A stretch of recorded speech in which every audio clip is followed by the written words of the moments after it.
હવામાન નિષ્ણાંત અંબાલાલ પટેલે કરી મોટી આગાહી આગામી 48 કલાકમાં આખા રાજ્યના વાતાવરણમાં આવશે પલટો પીએમ કિસાનનો 22મો હપ્તો મળવાનો શરૂ પ્રધાનમંત્રી આવાસ યોજના હેઠળ નવી લાભાર્થી યાદી જાહેર રાશન કાર્ડ ધારકોને 3 મહિનાનું અનાજ એક સાથે ફ્રી મળશે નમસ્કાર મિત્રો આપ જોઈ રહ્યા છો ન્યૂઝ ભવન ચાલો શરૂ કરીએ આજના તાજા સમાચાર હવામાન નિષ્ણાંત અંબાલાલ પટેલે આગામી 48 કલાકમાં રાજ્યભરમાં વાતાવરણમાં મોટા ફેરફારની આગાહી કરી છે પશ્ચિમી વિક્ષેપના પ્રવેશથી વાતાવરણ વાદળછાયું બનવાની શક્યતા છે ખાસ કરીને સૌરાષ્ટ્ર અને કચ્છ વિસ્તારમાં વાદળછાયું વાતાવરણ જોવા મળશે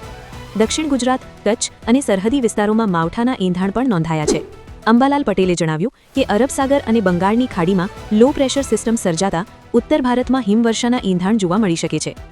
આ સંજોગોમાં ખેડૂતો માટે આગોતરું આયોજન જરૂરી રહેશે જેથી પાકને કોઈ નુકસાન ન થાય વાતાવરણમાં આવતા પરિવર્તનોને પગલે રોગચાળો વધવાની શક્યતા છે શરદી ઉધરસ અને તાવ જેવા રોગ વધુ ઊંચા સ્તરે પહોંચી શકે છે ખાસ કરીને બેવડી ઋતુના કારણે પાકમાં પણ રોગચાળો ફેલાવાની શક્યતા છે ખેડૂતોને યોગ્ય સમયે રક્ષણાત્મક પગલાં લેવા અનુરોધ કરવામાં આવ્યો છે અંબાલાલ પટેલે વૈશ્વિક સ્તરે હવામાનમાં પણ બદલાવની આગાહી કરી છે સૂર્યમાં ડાઘ દેખાતા પેસિફિક અને પૂર્વ પશ્ચિમ મહાસાગરોમાં વાવાઝોડા સર્જાઈ શકે છે આનો અસર ભારતમાં પણ જોવા મળી શકે છે જેમાં પાછોતરો વરસાદ અને ગરમીમાં વધારો થવાની શક્યતા છે પીએમ કિસાન સન્માન નિધિ યોજનાનો 22મો હપ્તો હવે ટ્રાન્સફર થવાનું શરૂ થઈ ગયું છે કરોડો ખેડૂત ભાઈઓને સીધા તેમના બેંક એકાઉન્ટમાં 2000 રૂપિયાની હપ્તા મળવાનું છે નાણાં સમયસર મેળવવા માટે ખાતું અને આધાર કાર્ડ સાથેનું લિંક જરૂરી છે 22મો હપ્તો દરેક લાભાર્થીના ખાતામાં ટ્રાન્સફર થવાનું શરૂ થયું છે આ હપ્તો અગાઉના તમામ હપ્તા જેમ જ કામ કરશે નાણાં ન મળવા અથવા ભૂલના કારણે હપ્તા અટકી શકે છે તેથી ખાતું અને આધાર અપડેટ હોવું જરૂરી છે જો બેંક ખાતું અથવા આધાર એકસરખું ન હોય તો હપ્તો થવાનું અટકી શકે છે ખેડૂતો માટે મહત્વપૂર્ણ છે કે તેઓ પોતાનું બેંક ખાતું આઈએફએસસી આધાર અને મોબાઈલ નંબર સત્તાવાર રીતે અપડેટ કરે યોગ્ય માહિતી આપવાથી હપ્તો તરત ટ્રાન્સફર થાય છે અને કોઈ અટકાવા નહીં આવે જો હપ્તો આવવામાં કોઈ સમસ્યા ઊભી થાય તો નજીકની બેંક શાખા અથવા પ્રાથમિક ખેડૂત વિભાગમાં સંપર્ક કરો રેશન કાર્ડ ધારકો માટે 2026માં વેરિફિકેશન અને પાત્રતા નિયમોમાં કડકાઈ લાવવાના પ્રયાસો ચર્ચામાં છે મફત રાશન યોજના હેઠળ માત્ર યોગ્ય અને જરૂરિયાતમંદ પરિવારોને જ લાભ મળે તે માટે સરકાર ડેટા ચકાસણી આધાર લિંકિંગ અને આવક સત્યાપન જેવી પ્રક્રિયાઓને મજબૂત બનાવી રહી છે જો લાભાર્થીઓ પોતાની વિગતો સમયસર અપડેટ ન કરે અથવા પાત્રતા માપદંડ પૂર્ણ ન કરે તો લાભ અટકી શકે છે પબ્લિક ડિસ્ટ્રીબ્યુશન સિસ્ટમ હેઠળ પારદર્શિતા વધારવા માટે આધાર અને બેંક ખાતું લિંક કરવું જરૂરી માનવામાં આવે છે આધાર સીડિંગથી ડુપ્લિકેટ કાર્ડ અને ગેરરીતિઓ ઘટાડવામાં મદદ મળે છે જો કાર્ડ ધારકે આધાર અથવા બેંક વિગતો અપડેટ ન કરી હોય તો લાભ સમયસર ન મળી શકે તેથી નજીકના અધિકૃત કેન્દ્ર પર જઈ વિગતો ચકાસવી અને સુધારવી જરૂરી છે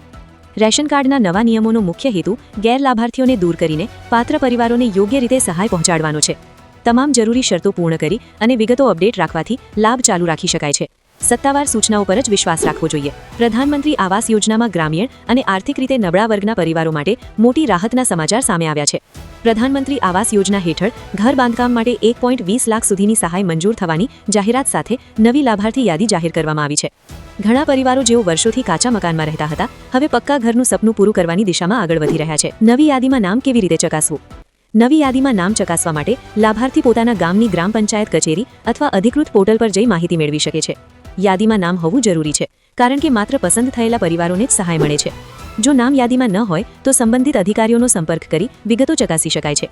સરકાર દ્વારા રેશન કાર્ડ ધારકો માટે મહત્વપૂર્ણ નિર્ણય લેવામાં આવ્યો છે નવા નિયમો અનુસાર પાત્ર લાભાર્થીઓને 3 મહિનાનું અનાજ એક સાથે મફતમાં આપવામાં આવશે આ પગલાં ગરીબ અને મધ્યમ આવક ધરાવતા પરિવારો માટે ભોજન સુરક્ષા સુનિશ્ચિત કરે છે અને બજારમાં અનાજની માંગ પૂરતી સંતુલિત રહે તે માટે મદદરૂપ બને છે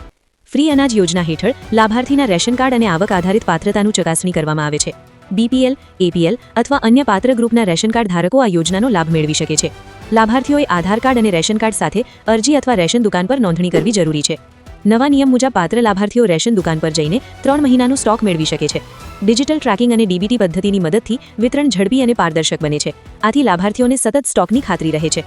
તો મિત્રો આ હતા આજના મહત્વ સમાચાર આમાંથી કયા સમાચાર તમને વધારે ગમ્યા કમેન્ટ કરી જણાવજો ચેનલ પર નવા હોય તો ચેનલને સબસ્ક્રાઇબ કરી વિડીયોને લાઇક શેર જરૂર કરજો જય હિન્દ જય કિસાન